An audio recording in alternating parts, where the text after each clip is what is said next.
Commander Jake Thompson rubbed his tired eyes and looked at the glowing screen again.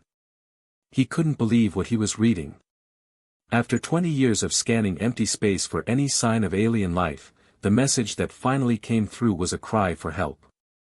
"Run that translation software one more time," he told his team at Deep Space Station Alpha. The massive facility floating beyond Pluto had been humanity's ear to the universe for decades, and today it had finally heard something back. Lieutenant Amy Rodriguez worked frantically at her console. "Sir, the math checks out. The star charts are real. This is definitely from another species." Her hands shook slightly as she spoke. First contact with aliens wasn't supposed to happen like this. The message was heartbreaking. The Zephyrian Council, representing a peaceful civilization thousands of light years away, was begging for help. Their mining colonies were under attack by something called the Vrak Empire. From what the translation could piece together, the Vrak were like cosmic bullies who went from planet to planet, enslaving or destroying anyone they found. "They found us through old star maps," Rodriguez continued, reading deeper into the message. "But look at this part, sir. They call Earth a death world and humans Deathworlders." Thompson leaned forward. The aliens described Earth as a planet so violent and dangerous that most galactic civilizations marked it as off-limits. Constant natural disasters, deadly weather, poisonous creatures, and worst of all, a species that had somehow not only survived but thrived in this hellscape. They were talking about humans. The Zephyrians had found references to Earth in ancient databases, probably left behind by some long-dead explorer race. To them, contacting humans was like asking demons for help against monsters. They were that desperate. "Sir, we need to contact Earth Command immediately," Rodriguez said, but Thompson was already reaching for the quantum communicator. The call went straight to the Pentagon. Within minutes, generals and admirals were patched in from around the globe. President David Miller himself joined the emergency conference from the White House Situation Room. "Are we absolutely certain this is real?" Miller asked, his face grave on the secure video link.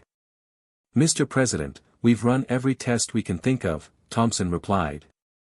"The mathematics in their message, the stellar navigation data, even the physics they reference, it's all beyond our current understanding but completely consistent. Someone out there needs our help." General Patricia Hayes from Joint Chiefs spoke up. "Mr. President, if this is real, we're talking about humanity's first contact with alien life. And they're asking us to go to war." The room fell silent for a moment.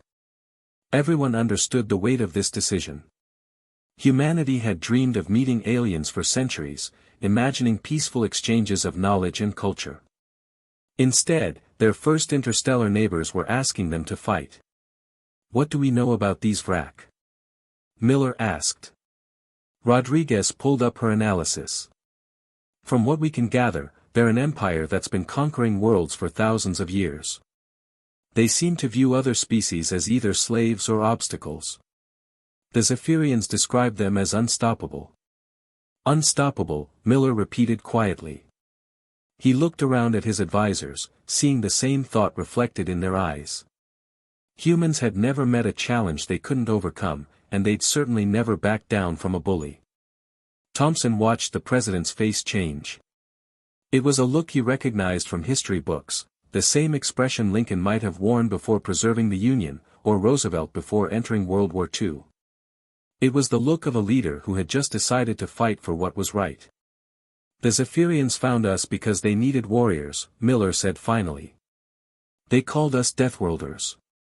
They have no idea what they've just awakened." Within hours, Operation Starfall was born. Every major military installation on Earth buzzed with activity. Shipyards that had been building vessels for Mars colonization were retooled for war. Scientists worked around the clock to weaponize technology that had been meant for exploration. The aliens had asked for help, expecting maybe a few ships and some soldiers. They were about to get the full might of human civilization, a species that had clawed its way to the top of the most dangerous planet in known space and was now ready to export that violence to the stars. Humanity's first contact wouldn't be a peaceful handshake. It would be a declaration of war against an alien empire that had never faced anything like human determination. Admiral Rachel Bennett walked slowly across the massive bridge of the UES Defiance, her boots echoing in the silence. Around her, 300 fleet commanders from every nation on Earth sat waiting for orders. Through the massive viewports, the greatest armada humanity had ever assembled stretched out into the darkness of space. "Gentlemen and ladies," she began, her voice carrying easily through the ship's communication system. "6 months ago, we received a message from beings we'd never met, asking for help against an enemy we'd never heard of.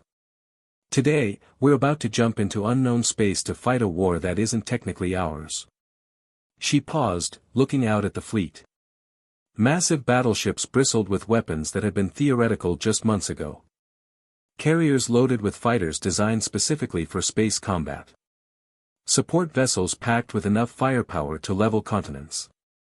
The Zephyrians had expected maybe a handful of ships from Earth. They were getting over 2,000. Captain Tyler Johnson stood on the bridge of the UES Thunder, studying the tactical data streaming across his screens. The Vrak Empire controlled hundreds of star systems and had been conquering worlds for longer than human civilization had existed. Their technology was advanced, their ships were massive, and their warriors were feared across the galaxy. "Sir," his tactical officer called out, "the enemy fleet compositions are impressive. Their smallest ships are twice the size of our destroyers." Johnson smiled grimly. "Size isn't everything, Lieutenant. The Vrak built their empire by bullying species that never learned to fight back. They've never faced humans." The truth was, humanity had advantages that no other species in the galaxy possessed. While other civilizations had evolved on peaceful worlds, humans had clawed their way up from a planet that actively tried to kill them every single day. Ice ages, volcanic eruptions, massive storms, deadly predators, poisonous plants, Earth had thrown everything at humanity, and somehow they'd not only survived but conquered their entire world. "The briefing materials say the Vrak use fear as their primary weapon," Johnson continued, addressing his bridge crew. "They rely on their reputation to make enemies surrender before the real fighting starts.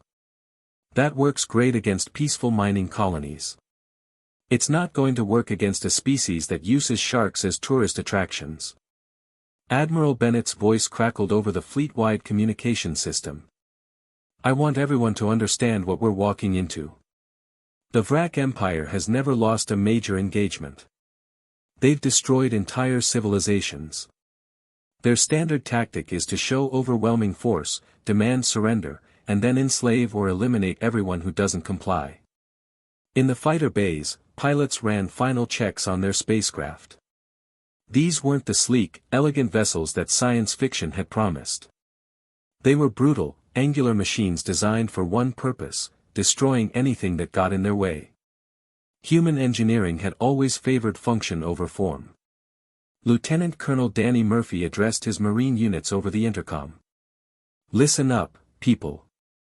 We're about to become the first humans to set foot on an alien world, and we're doing it with guns blazing. The Zephyrians are counting on us to save their colonies. The Vrak think they're dealing with just another weak species that'll roll over and play dead." He paused, grinning.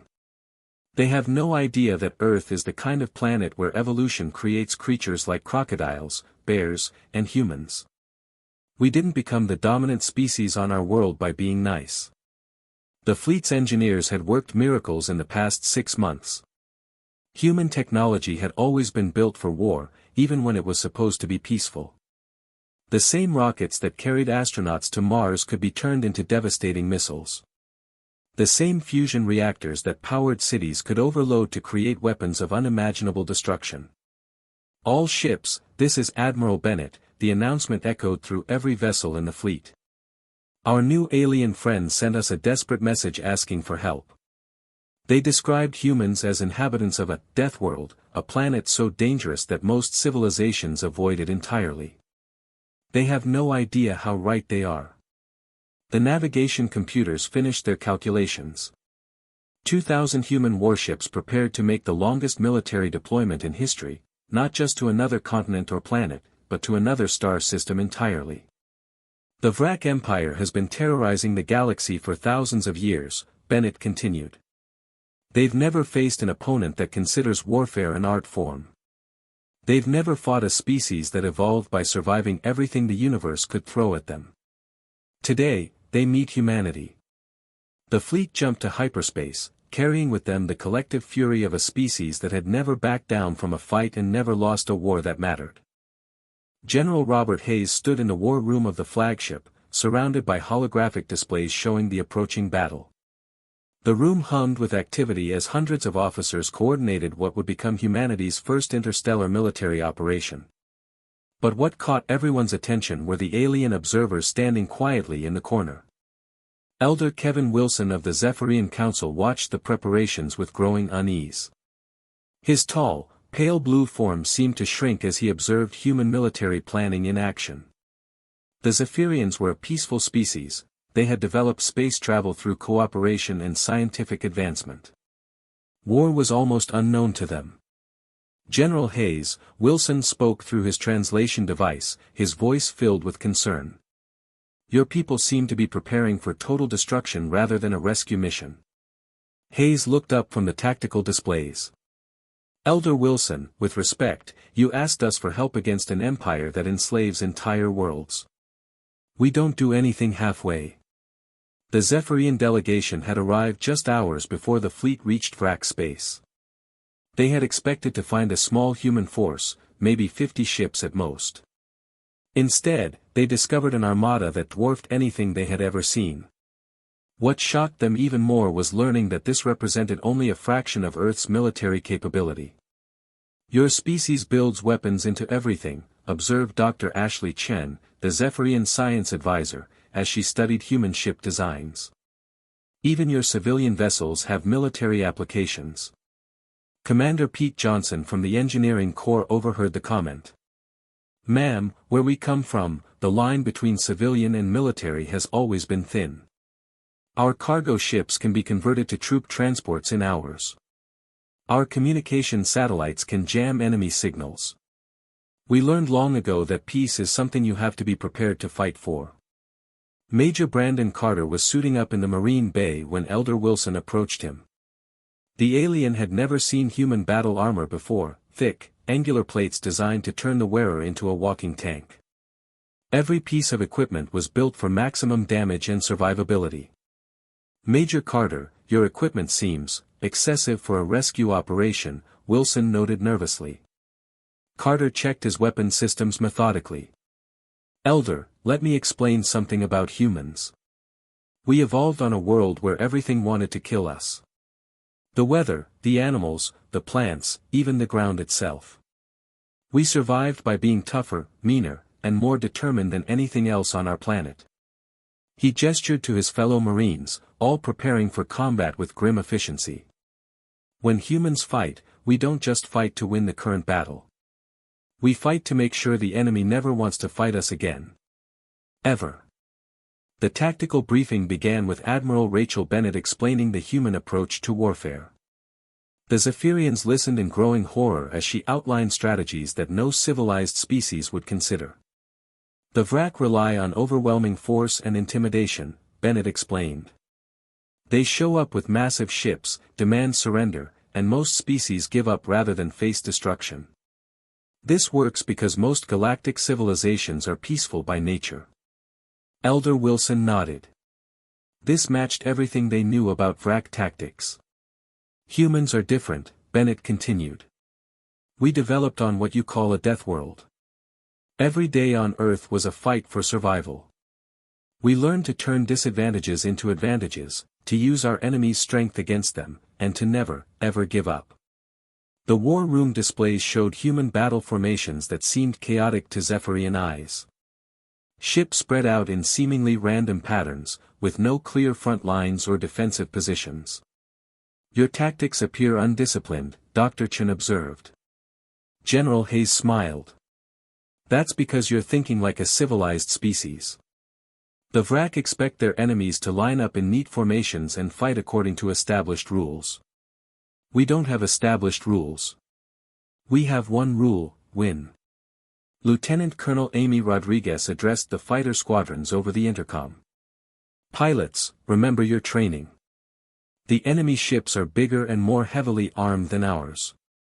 They're also slower, less maneuverable, and their crews have never faced an opponent that fights back effectively.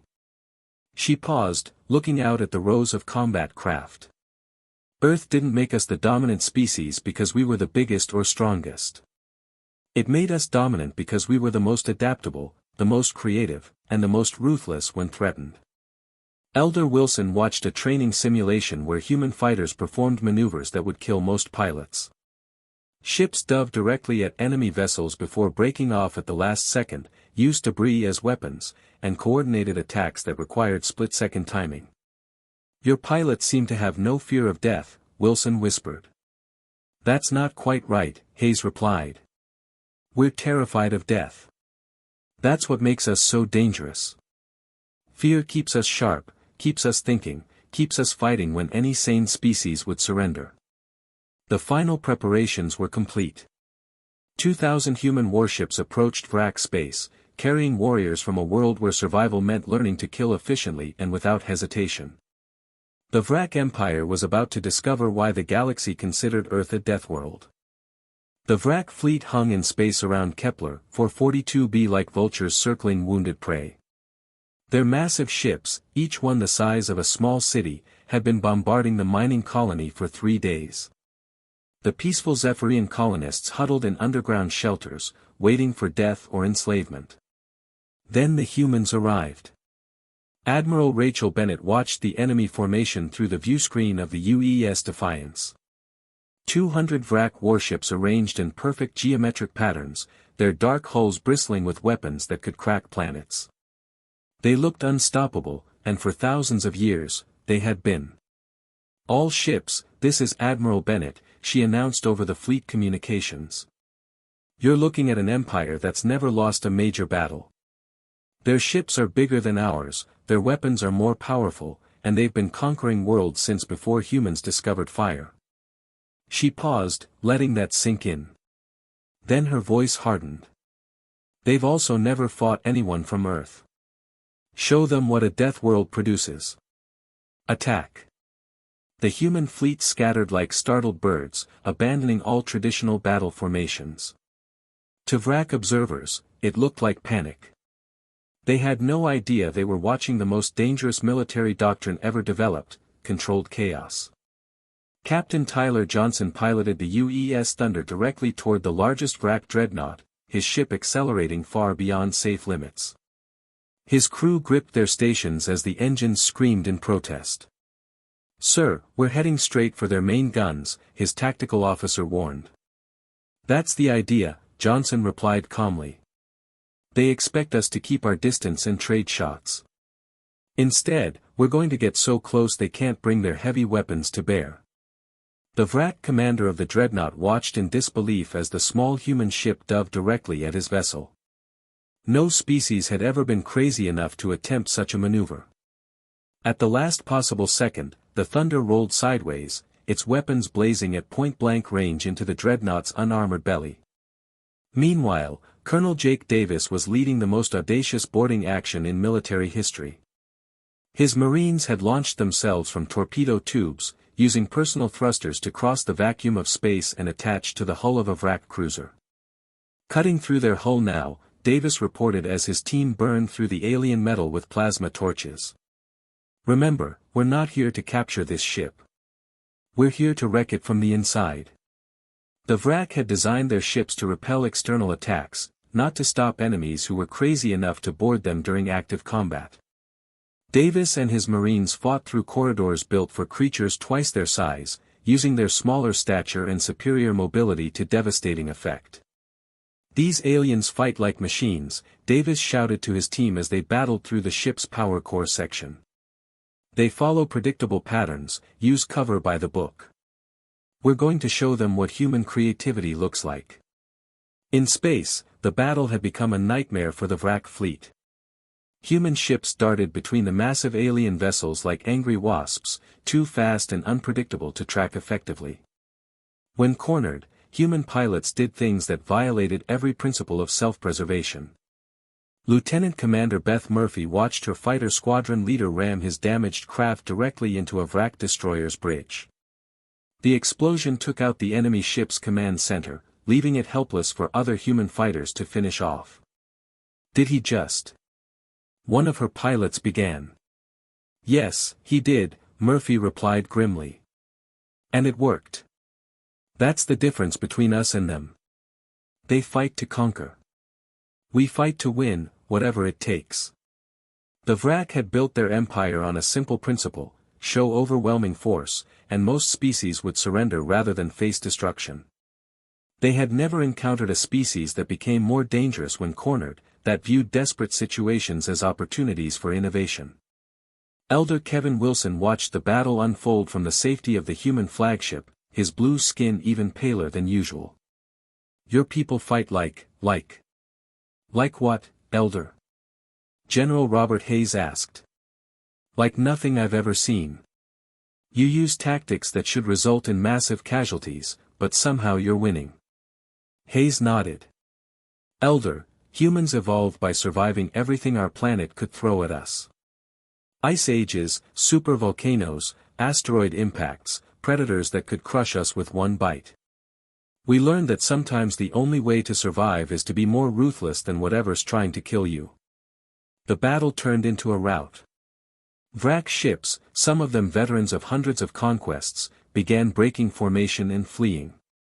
For the first time in their imperial history, they faced an enemy that seemed to get stronger as the fight went on. Colonel Davis's voice crackled over the radio from inside the enemy cruiser. Ship's reactor is going critical.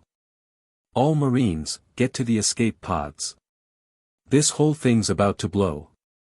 Captain Johnson watched the massive Vrak cruiser explode from the inside out. That's what happens when you pick a fight with humans.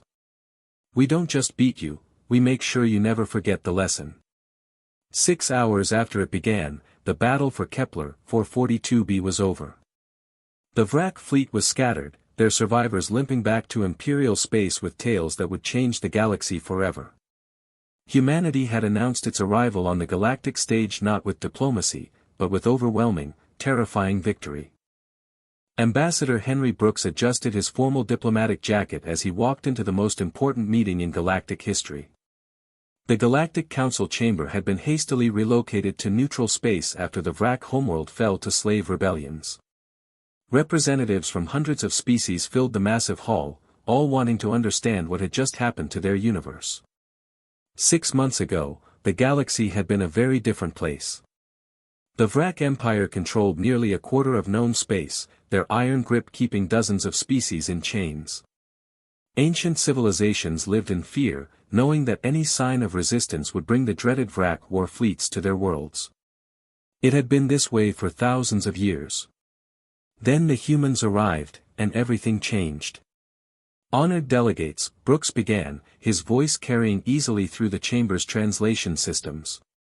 6 months ago, you knew nothing about Earth or humanity. Today, you're here because that ignorance nearly cost the galaxy its freedom. The audience stirred nervously. Many species still didn't understand what they were dealing with. To most galactic civilizations, humans looked like just another young race, bipedal, relatively small, nothing particularly threatening about them. The survivors of the Vrak fleets knew better. President David Miller had appointed Brooks specifically because he understood both diplomacy and military strategy. A former general turned ambassador, he could speak the language of both peace and war. Let me be clear about what the Terran Protection Compact means, Brooks continued. Any attack on a member of our alliance is an attack on Earth itself. And as you've recently learned, humans take attacks very personally. In the 6 months since the Battle of Kepler 442b, the galaxy had watched in amazement as the Vrak Empire crumbled. It started with small rebellions on slave worlds, species that had been oppressed for centuries suddenly finding the courage to fight back. They fought because they knew humanity would support them.